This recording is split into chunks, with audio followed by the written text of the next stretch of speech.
গত এক সপ্তাহে দেশে কল্পনাতীতভাবে কমে যায় রেমিটেন্স প্রবাহ। দেশে ডলারের দাম বাড়িয়ে দেওয়ার পরও বর্তমান আন্দোলনের ঘটনাকে ঘিরে প্রবাসীরা রেমিটেন্স পাঠানো বন্ধ করে ক্যাম্পেইন করছে।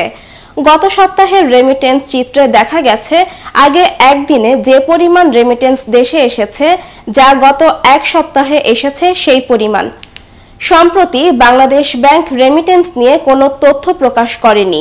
কেন্দ্রীয় ব্যাংকের নির্বাহী পরিচালক ও মুখপাত্র মোহাম্মদ মেজবাউল হক বলেন, রেমিটেন্স সংগ্রহের জন্য ডলারের দর বাড়ানোর কেন্দ্রীয় ব্যাংকের নির্দেশনার বিষয়ে তিনি কিছুই জানেন না।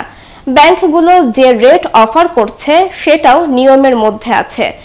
রোববার রেমিটেন্সের হালনাগাদ তথ্য প্রকাশ না করার বিষয়ে জানতে চাইলে বাংলাদেশ ব্যাংকের মুখপাত্র বলেন, রেমিটেন্সের ডাটা পুরোপুরি কমপ্লিট হয়নি, কাজ চলছে, কমপ্লিট হলে প্রকাশ করা হবে। এমনিতেই ডলারের সংকটের মধ্যে রেমিটেন্সের এ নেতিবাচক প্রবাহ দেশের বৈদেশিক মুদ্রার সংগ্রহ বা রিজার্ভের উপর চাপ তৈরি করছে। এ অবস্থায় বেশ দুশ্চিন্তায় পড়েছে সরকার। নানা কৌশলে যে কোনো মূল্যে রেমিটেন্স বাড়াতে কাজ শুরু করেছে কেন্দ্রীয় ব্যাংক।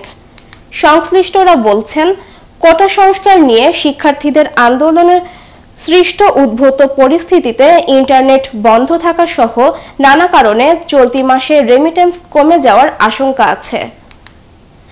আন্দোলনের সহিংসতায় বহু হতাহতের প্রতিবাদে দেশে ব্যাংকিং চ্যানেলে রেমিটেন্স না পাঠানোর বিষয়ে ক্যাম্পেইন করছেন অনেক প্রবাসী।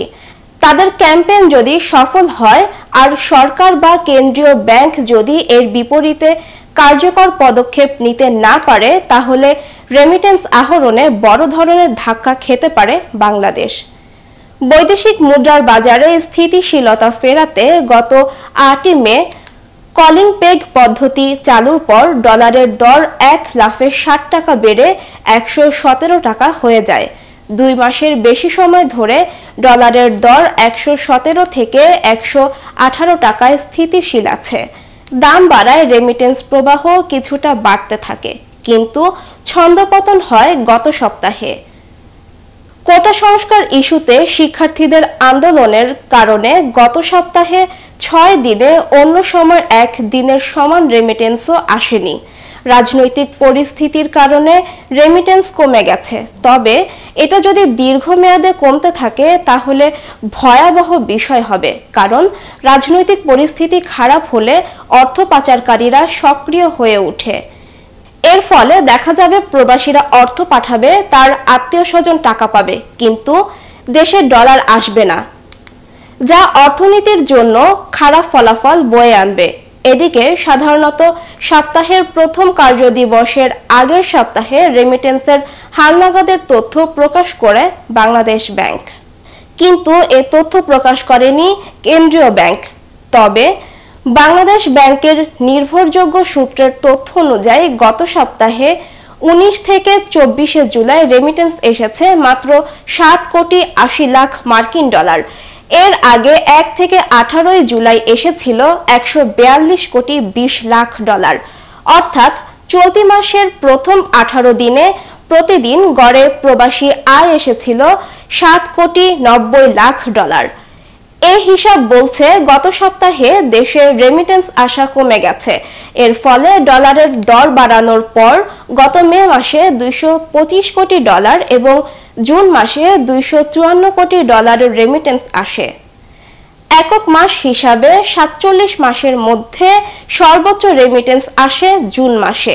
এদিকে রিজার্ভের উপর চাপ কমাতে বেশি রেটে রেমিটেন্স আনতে মৌখিক নির্দেশ দিয়েছে কেন্দ্রীয় ব্যাংক। সংস্থাটির একজন প্রভাবশালী ডেপুটি গভর্নর রোববার বেশি রেমিটেন্স আহরণ করে এমন 12টির মতো বাণিজ্যিক ব্যাংকের ব্যবস্থাপনা পরিচালককে এ নির্দেশনা দিয়েছে। কলিং পেগ চালুর পর ব্যাংকগুলোতে ডলার রেট সর্বোচ্চ 118 টাকা হলেও রোববার কেন্দ্রীয় ব্যাংকের মৌখিক নির্দেশনার পর বেশ কয়েকটি ব্যাংক রেমিটেন্স কেনার পর রেট 118 টাকা 50 পয়সা থেকে 118 টাকা 70 পয়সা অফার করেছে। নাম প্রকাশ না করার শর্তে একটি বেসরকারি ব্যাংকের এমডি জানান, গত এক সপ্তাহে দেশের ইন্টারনেট ছিল না। ব্যাংকগুলোর কার্যক্রম হয়নি, সারা বিশ্বের সঙ্গে আর্থিক লেনদেন প্রায় বন্ধ ছিল, তাই রেমিটেন্স সংগ্রহ করা সম্ভব হয়নি। তাই এখন থেকে ডলারের রেট বাড়িয়ে দিয়ে রেমিটেন্স সংগ্রহের চেষ্টা করা হচ্ছে।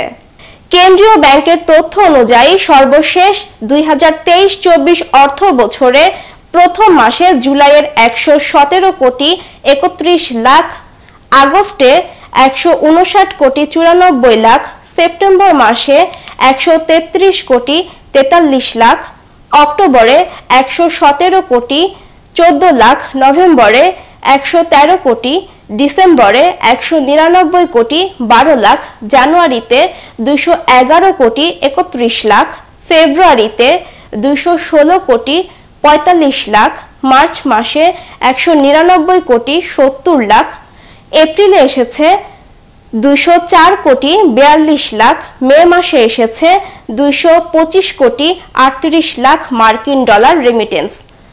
গত বছরে সর্বমোট 2312 কোটি মার্কিন ডলারের সমপরিমাণ বৈদেশিক মুদ্রার রেমিটেন্স দেশে পাঠিয়েছেন প্রবাসীরা। দেশীয় মুদ্রায় যার পরিমাণ 2,82,000 কোটি টাকা। অথচ প্রবাসীরা এখন দেশে রেমিটেন্স না পাঠানোর জন্য ক্যাম্পেইন করছে। শিক্ষার্থীদের উপর জুলুম, নির্যাতন ও নির্বিচারে পুলিশের গুলিতে নিহতদের প্রতিবাদেই তারা মূলত প্রচারণা চালাচ্ছেন।